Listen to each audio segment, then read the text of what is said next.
Okay, so somewhere on the internet right now, some tired parent is convinced homework was invented by some soulless committee in the 1950s just to ruin family dinners. Wrong century, wrong continent, wrong level of savage. The real answer is almost 4,500 years old, and it comes from Sumer, in what's now Iraq, from a place literally called the Edubba. Translated, tablet house. Sounds cozy, right? Like a little reading nook with cushions? Honestly, it was less cozy reading nook and more mess up your handwriting today, and a guy nicknamed Big Brother will smack you with a cane.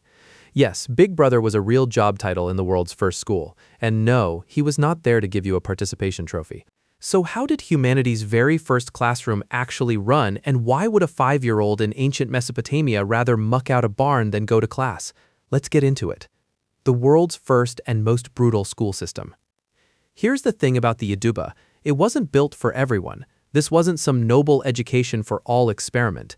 It was basically the ancient version of a ridiculously expensive private school, and the tuition was your family's status.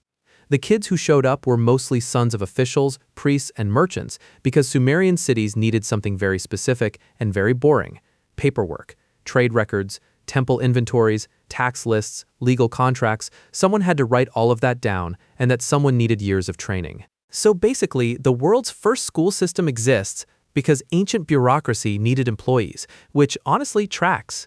Some things never change. Now let's talk about the teacher, because this guy had main character energy. He was called the Ummu, which basically translates to the expert or the one who knows, and students called him something like school father. Cute, until you meet his enforcer. Every Edubba had an assistant nicknamed the Big Brother, whose entire job was discipline. Not guidance, not mentorship, discipline with a stick. Historians know this because a student literally wrote an essay about it that survived on a clay tablet, and we'll get to that chaos in a second. For now, just picture this. You show up late, Big Brother's got a cane. You talk in class, cane? Your handwriting looks like you wrote it during an earthquake. Cane. There was no such thing as a warning system. There was just cane, and more cane. And speaking of handwriting, let's talk about the actual homework situation. Because dog ate my homework would not have worked here, mostly because your homework was made of dirt. Students wrote on clay tablets using a reed stylus, pressing little wedge shapes into wet clay to form cuneiform signs. Some of these practice tablets were round, almost like a cookie, and historians nicknamed them lentils. The teacher would write a model line on one side, and the student had to copy it perfectly on the other. Mess it up? No delete key, no crumpled paper in the bin. You just smoothed the wet clay back down with your hand and started over. Basically, the Bronze Age version of hitting backspace, except backspace could take you 20 minutes, and your teacher was standing over you the entire time judging your penmanship. And here's where it gets genuinely brutal. Cuneiform wasn't like learning 26 letters and calling it a day. We're talking hundreds, eventually well over 1,000 different signs, each one able to mean multiple things depending on context. So the early years weren't creative writing. They were pure memorization. Endless lists. Lists of professions, lists of animals, lists of plants, lists of geographic names, lists of temple terms, copied over and over until it was basically burned into muscle memory. Imagine studying for finals every single day for years, except finals never end, and there's no summer break waiting on the other side.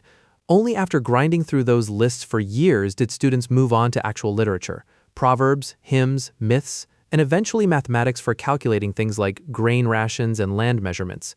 Historians estimate the full training could stretch well over a decade, starting as a young kid and finishing somewhere around the teenage years, assuming you survived Big Brother's discipline policy. And let's be real, the school day itself was not a gentle 9-to-3 situation.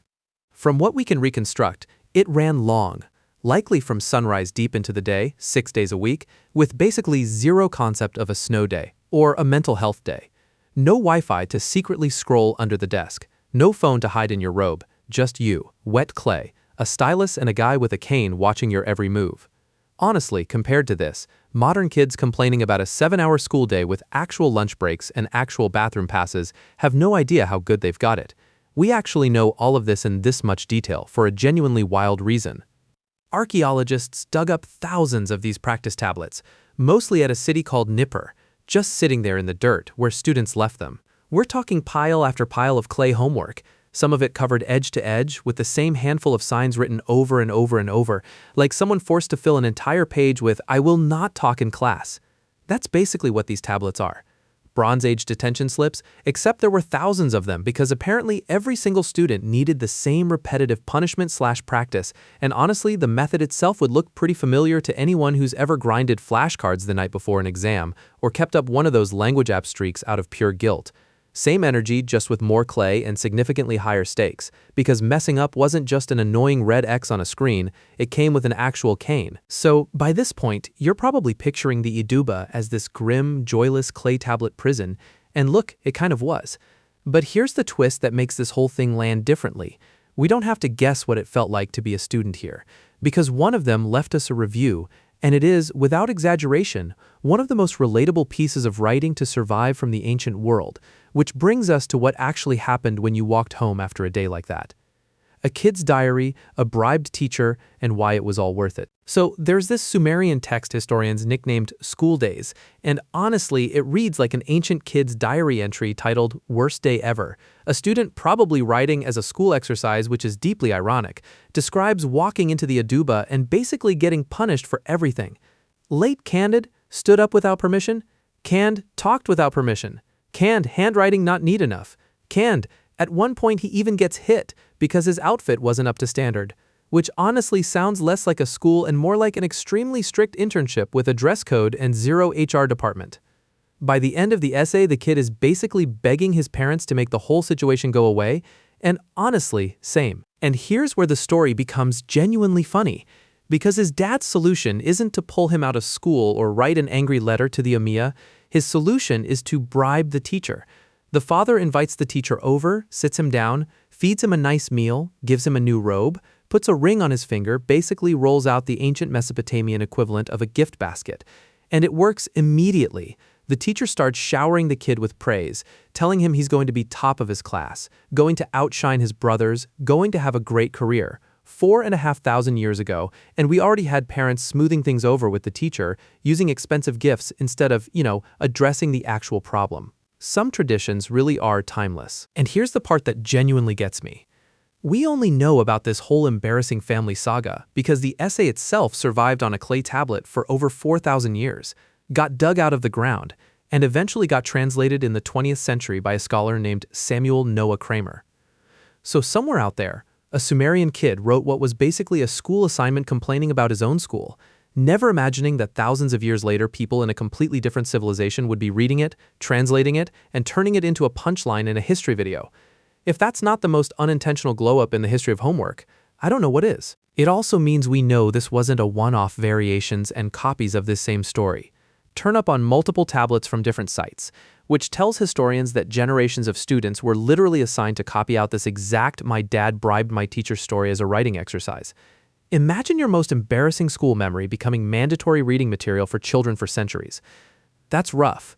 But underneath the comedy, there's a very real reason families put up with all this caning and bribery.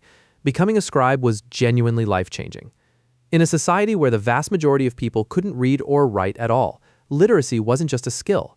It was practically a superpower. A trained scribe could work in a temple, manage a palace's records, draft legal contracts, track trade shipments, or eventually rise into administrative or judicial roles. Sumerian wisdom texts and proverbs from this era openly praise scribal skill as the path to respect and comfort, essentially the ancient version of get a stable, respected career and your whole family benefits. So yeah, parents put their kids through years of memorizing endless lists and getting smacked by Big Brother because on the other side of that grind was actual upward mobility in a world where upward mobility basically didn't exist for most people. Worth noting too, this opportunity mostly wasn't available to everyone. Historians believe education at the Edubba was overwhelmingly reserved for boys from families who could afford the years of unpaid training, meaning girls and lower status families were almost entirely locked out, with only scattered evidence of literate women, mostly among certain priestesses. So this wasn't some equal opportunity glow-up system. It was elite kids competing to become even more elite, generation after generation. And once you actually made it through all those years of clay tablets and caning, the payoff was basically the ancient equivalent of landing a government job with full benefits. A qualified scribe wasn't stuck copying lists forever. He could end up managing a temple's grain stores, keeping the palace's financial records straight, drafting contracts for land sales and marriages, or even climbing into roles as an administrator or judge. Sumerian proverbs from the period practically brag about this, treating scribal skill as the mark of someone who's set for life, which is basically the Bronze Age version of a LinkedIn post about landing your dream job. And that respect didn't disappear once? The Sumerian language itself started fading from everyday speech. Later, Babylonian and Assyrian scribes kept training on these same methods for centuries. Because apparently once a school system works, everyone just keeps copying it, quite literally. And honestly, that's what makes school days hit different when you actually sit with it. It's not a monument, it's not a king bragging about a war, it's not a temple hymn. It's just a kid complaining about getting hit at school and his dad awkwardly trying to fix it with gifts, preserved by pure accident for 45 centuries. Out of every possible thing that could have survived from ancient Sumer, we ended up with proof that school stress and overprotective parenting are basically older than writing itself. Thousands of years and 1,000 technologies later, the clay tablets are gone, but somewhere right now, a kid is still coming home hoping their parents never actually talked to the teacher.